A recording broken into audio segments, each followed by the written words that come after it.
Hello everyone, welcome to my channel. Please subscribe and stay tuned by clicking the bell icon.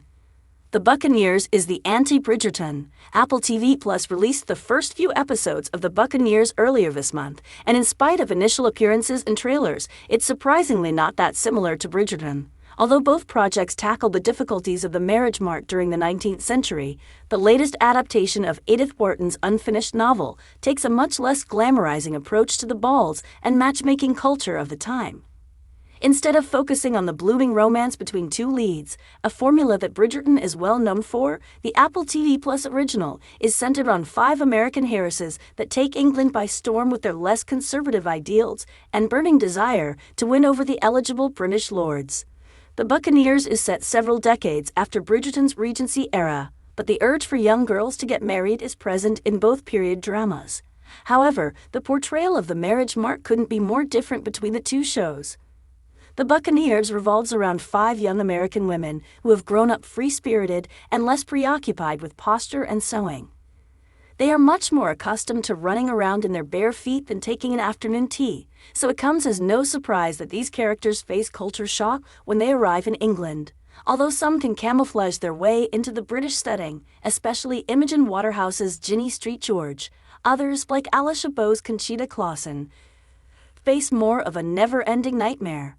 Yet, in order to fit in, they must adhere to England's more conservative customs to earn the appeal and approval of the eligible bachelors.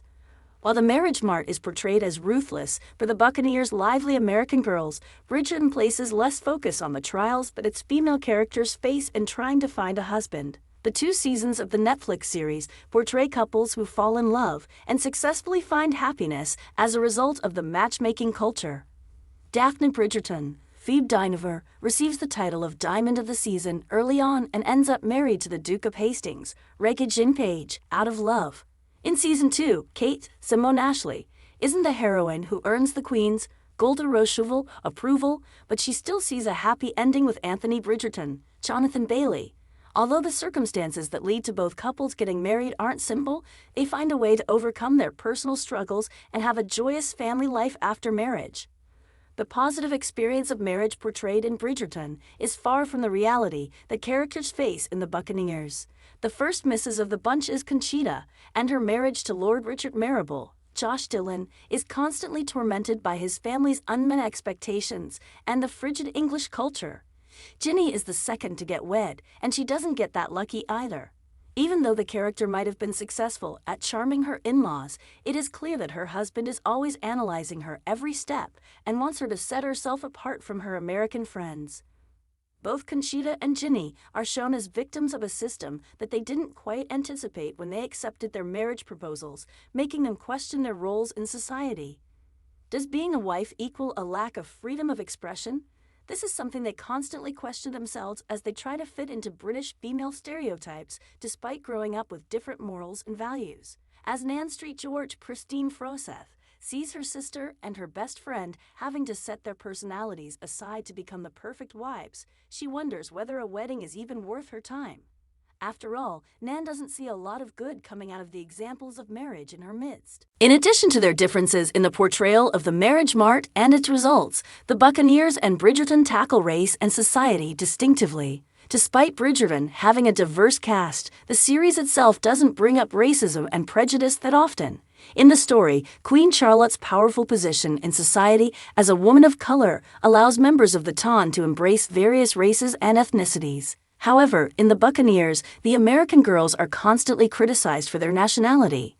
The Marrables, for instance, mockingly attribute Conchita's loud and extroverted personality to her country of birth and her upbringing. She even has a meltdown in front of them during the ball in Episode 3 and arrives at the conclusion that their behavior is a sum of racism and prejudice. The series also criticizes social class through Nan's storyline. Guy Thwart, Matthew Broome, catches Nan's attention from their first interaction, and likewise, he is interested in her too. Given that she comes from a wealthy American family, he finds her the perfect choice to be his wife. With a ring in his pocket ready to pop out at any second, Guy is taken aback when he finds out that Nan is actually a bastard, the product of her father's affair with another woman. He doesn't ask her to marry him, and when he changes his mind and tries to pursue her a second time, it is too late. By then, Nan has won over Theo, Guy Remmers, with her humbleness and sweetness, and he proposes to her before revealing the fact that he is a duke. Now, Nan is left at a crossroads between following her heart and telling her fiancé the truth, which could ultimately ruin her chances of becoming a duchess. This social class dilemma in the series is also distinct from Bridgerton, where all the main couples on screen don't have clashing social standings that could get in the way of their meant-to-be romance. Although it might be easy to compare the Buccaneers and Bridgerton at first glance, especially given their bright, modern aesthetic and a shared reliance on modern pop songs, they are unique in their own sense. More than that, they're equally worthy of appreciation for their diverging takes and the increased range they bring to the period drama genre. If you like the video, don't forget to like, comment, and share.